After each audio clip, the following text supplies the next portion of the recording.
In our post-OGL debacle world, the TTRPG community has a lot of playtesting that it's doing. We're up to packet number 4 for 1D&D, packet number 2 for Project Black Flag. A lot of us, including myself, are dipping our toes into Pathfinder 2nd Edition, and we're just trying to figure out which system is going to fit best for us.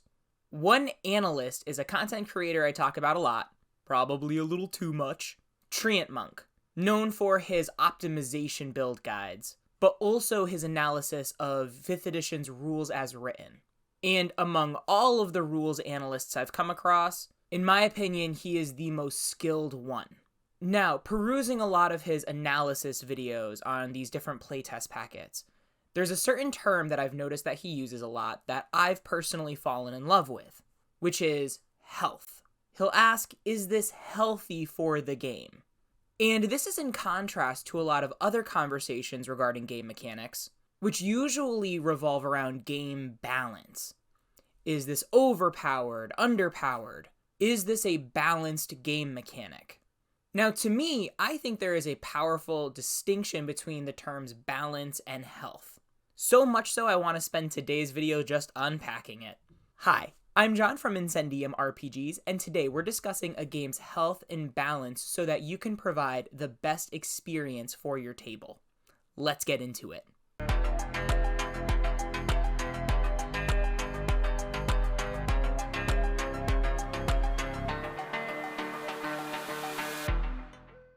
Alright, it's time for the subscriber roll-off. I'm using my influence action to persuade you to subscribe to our channel and hit that notification bell. We're gonna roll a contested check. If my roll meets or beats yours, then welcome to the channel as our new subscriber. Let's go!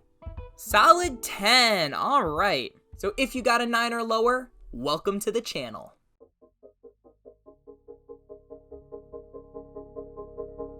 So while normally we start our videos by defining our terms, I have a feeling that today's video is mostly going to be on these linguistic semantics. So the first term that I want to dive into, because it's one that is so commonly used on different forums and discussions, is the term game balance. Like I said earlier, a lot of discussions that I've read are usually assessing if something is balanced or not balanced. This kind of binary judgment of whether or not something is, in other terms, good. Sometimes an unbalanced thing is overpowered. You hear that with things like Twilight Domain Cleric or the Silvery Barb spell. Sometimes things are underpowered and not worth taking, like Purple Dragon Knight or Battle Rager Barbarian. Now that being said, as is often with internet discussions, I think that these discussions would be more productive if we clearly established what balanced means in the first place. After all, we're not sure if something is imbalanced if we don't know what that balance looks like. Think of it like a camera lens. You may think you've got a pretty clear image, but until you start adjusting it one way or another, you're not really sure if you can get a clearer image. So in this way, like a camera lens, I find that balance is something that you dial and tune into, rather than something where it's balanced or not balanced, or in other words, good or not good. Now, the most satisfactory definition of game balance I could find comes from Wikipedia, which is that game balance consists of adjusting values to create a certain user experience. First of all, a certain user experience is a little bit vague, but we'll touch on that later. But before that, I think the section adjusting values is pointing to the fact that these values are mechanical in nature. For example, some options in 5th edition D&D allow you to deal more damage than others. So when you're looking to create a certain user experience, as part of the design, you may want to look at some things being in balance with each other based on the amount of damage they can do. That is a hard metric that can be adjusted, that can be used to tune into a certain user experience. Now, one may ask, what is this certain user experience? Well, this is the part that I think would do the conversation a lot of good to define a little bit more. I mean, even the core rulebooks of 5th edition don't have a super clear answer on this. Some groups sit down at the table in order to weave a cathartic narrative. Some groups want to come in with optimized mechanical characters that can navigate intellectually stimulating encounters. And some groups are perfectly fine pulling shenanigans and being a little silly and not taking the game too seriously. So whether an option is balanced or out of balance really has to do with what the table is looking for. For example, if it is really clear and upfront at, say, like a session 0, that a dungeon master is really focused on in-depth character development and weaving an emotional story, only choosing optimized builds is not going to necessarily match that certain user experience the dungeon master is envisioning. I've also played games though, where it's basically like, how strong can our characters get? And in a way that's actually freeing for the DM, because now they can try out some homebrew things in order to really challenge the party. But if 3 out of the 4 players are optimized and 1 person decides not to, well, actually that character is out of balance now. Because everybody else optimized, well, now there's 1 player that's kind of dragging down the certain user experience that the rest of the party wants to have. As an alternative example, let's look outside of TTRPGs into video games. One of my favorite video games of all time is 2005's Resident Evil 4. Yes, I know a remake just came out. No, I have not played it yet, but I hear really good things about it. So for now, I have to talk and use game footage from the game I have access to. So before Resident Evil 4, Resident Evil was known as a game series that was rooted in survival horror, strict resource management, and fixed camera angles. The certain user experience in this case was horror, which its user interface reinforced by being able to hide enemies through fixed camera angles, use unintuitive, sluggish controls to synchronize the player's feeling of fear with the player character. And overall, in my opinion, it is a masterpiece of a specific gaming experience. Now, if you want to hear more about this, I highly recommend checking out our Level Up video on the Resident Evil remake, and how you can improve your game mastering by studying a lot of the genius design decisions that went into this game. But we're not here for that one. I just wanted to lay the groundwork to talk about RE4, because Resident Evil Remake offers a great contrast to the design and philosophy that went into RE4's development. You see, Shinji Mikami had a philosophy of horror first, gameplay second, when developing the Resident Evil Remake. While it is a masterclass in ambience, tone, how game mechanics can reinforce an atmosphere, the game sold pretty poorly, which led to a reprioritization when developing Resident Evil 4. For Resident Evil 4, the philosophy was gameplay first, horror second, and it is so evident if you play these games back to back. Parts of the Resident Evil remake can be downright frustrating. But those of us that appreciate the game for its commitment to delivering a horror experience can forgive a lot of inconveniences. But in Resident Evil 4, that game wants the player to keep moving and keep having fun from beginning to end. Sure, the enemies maintain a horror aesthetic, but if a player plays semi-carefully, rarely are they stuck without ammunition or any resources. In Resident Evil 4, there are wooden crates and barrels to shatter, defeated enemies will often drop resources, and heck, if you collect all of the treasure there is to find in Chapter 1.1, by the beginning of 1.2, you can reasonably have 4 different types of firearms on hand. Is this balanced? For a survival horror game like Resident Evil Remake, probably not. The user experience of that game, in other words, the fun, was in budgeting your limited inventory space, slowly discovering new power weapons over time, and approaching each combat encounter like a puzzle. RE4 is very different, and also, there is a reason it is lauded as one of the most important video games to launch in the history of the industry. So, game balance is really in relation to the experience you want your players to have. If you want the tone of your campaign to have a greater air of danger. You want your player characters to be a little bit more fragile. Then keeping them at level 2 or 3, but letting them have access to the shield spell or silvery barbs may be unbalanced for the experience you want to craft. But if you want to play this super epic game, higher levels, the players agree to the fact that they're going to play action, economy, optimized characters, then having to choose between shield, silvery barbs, and counterspell may be a more engaging game.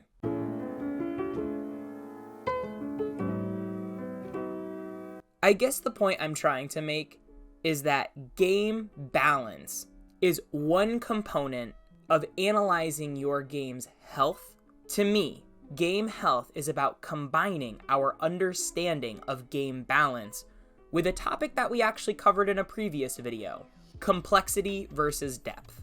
There's a lot of good stuff in that video. I recommend giving it a watch. But to summarize, complexity is how difficult it is for a player to understand the rules and their implications, while depth is the number of emergent, experientially different possibilities or meaningful choices that come out of one rule set.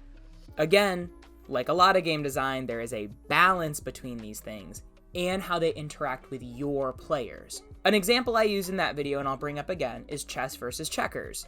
Chess is a more complex game and has more depth. But if you're playing with a younger child, the number of rules to remember may make chess unfun. So even though checkers is less complex and has less depth, it may be more fun for one player versus another. Whereas players looking for the intellectual stimulation may prefer chess because of its increased complexity. One game is going to be healthier for a set of players than another, and that has to do with what they want to get out of the game. In that video, I also talked about Magic the Gathering, and in particular the standard format, because I think that Magic, another game made by Wizards of the Coast, is a great example of observing a game's health. In comparison to chess and checkers, the complexity of Magic's rules blow both of those games out of the water. There is a huge amount of depth, but if we're asking if a game is healthy, we have to look at that in relation to game balance and also our certain user experience. For example, a few years ago, when the set Throne of Eldraine first came out, there was a card called Oko, Thief of Crowns. I feel like I just gave a bunch of Magic players some traumatic flashbacks. Have you seen this man? It's the maniac! While that game, say, had 2,000 cards available to play, Oko, Thief of Crowns was such a powerful option that you virtually could not win if you did not include it in your deck. It reduced the amount of meaningful choices that you could make when constructing your particular strategy. In other words, it was unhealthy for the game. So again, we're looking at game balance here, but part of understanding game balance, if something is over or underpowered, is how the inclusion of something affects the choices that can be made by your players. To look at Magic's standard format as it exists now, and again, at the time of this recording, there is a card that is really powerful: Sheoldred the Apocalypse. The difference between Sheoldred and Oko, though, is everyone knows that Sheoldred is really powerful, but it is not mandatory to include this card in order to be successful. In fact, regularly, there are tournament winners that don't have Sheoldred in their deck at all. They have to be aware of it and have some kind of spell or card ready to deal with it should it hit the board, but its inclusion is not mandatory in order to be successful. And so, Magic is in a healthier place now. There are a ton of different decks being built. And yes, there are some combinations that are more competitive than others, but there are a lot more meaningful choices to make. And for a competitive game like Magic, that is a certain user experience. So you may be asking at this point, game health sounds an awful lot like game balance. So what's really the distinction? And I think the big thing is the distinction of the emotional response of the players in relation to the mechanical adjustments being made in order to have the best possible experience. In TTRPGs, More so than, say, Magic the Gathering, which is a pure mechanical interaction, the game's story plays a much greater role. So, when there are some mechanical choices that are so strong you feel like you have to take them, that is going to have a direct impact on the kinds of stories that your table can tell. Another video that we made a while ago, but I think is very relevant to this conversation, was one on the only spell that I've ever banned. If you go through a lot of TTRPG content creators, specifically for 5th edition D&D, you'll likely find lots of videos talking about reasons why a certain DM has banned specific spells. Silvery Barbs is a big one, Treant Monk banned Shield, Cody from Taking 20 made one about banning Tasha's Mind Whip. But notice, not all of these content creators are banning the same spell. They're banning spells that threaten the health of the game at their specific table. I myself banned the Conjure series of spells. Conjure animals, conjure woodland beings, the ones that allow a player to summon 8 additional allies to the board. And the reason for this wasn't as much a game balance thing as a game health thing. The few times I allowed those spells to be used, the players using them would start to bog down the game by trying to make these complex decisions that would take away from the other player's time, and the game was less enjoyable. Or, in another case, less healthy. So while there can be an argument to be made that these spells are really powerful or they're in balance, it doesn't matter. They were unhealthy for the human dynamics at my table. And I can totally see other times where, based on specific tables, the shield spell is easily abused and creates a less fun environment. Or Tasha's Mind Whip. That is a very powerful spell. It just so happens for my particular table that those spells haven't really been a problem yet. And if they ever do become one, I'll be sure to address them. One last little note has to do with homebrew. For a lot of tables, adding a homebrew element, especially a mechanical element, can be really exciting. Like the Resident Evil remake, it can help reinforce your story's tone with mechanics so that you have a very specific user experience. Other times, when you introduce homebrew, say to new players, it can be confusing or overwhelming. It can be less healthy for the table. So overall, what is game health? Game health is all about creating the best experience for your table. So when analyzing a new mechanic, whether it's in playtest or an official product, the way to look at it is this easy for my players to understand? Is it going to add depth to the game and make more fun, meaningful choices? Is this also in balance with the other options that my players have? These are all parts of game health, and I really think it's a more helpful metric to measure your game by than just balanced or not balanced. So now I want to hear what you have to say. Can you remember a game that you played that was particularly healthy? Or were there dynamics that were unhealthy? Have you watched a little change at a table that threatens the game's overall health? Let us know in the comments down below, and have an awesome day, everybody. Bye-bye now.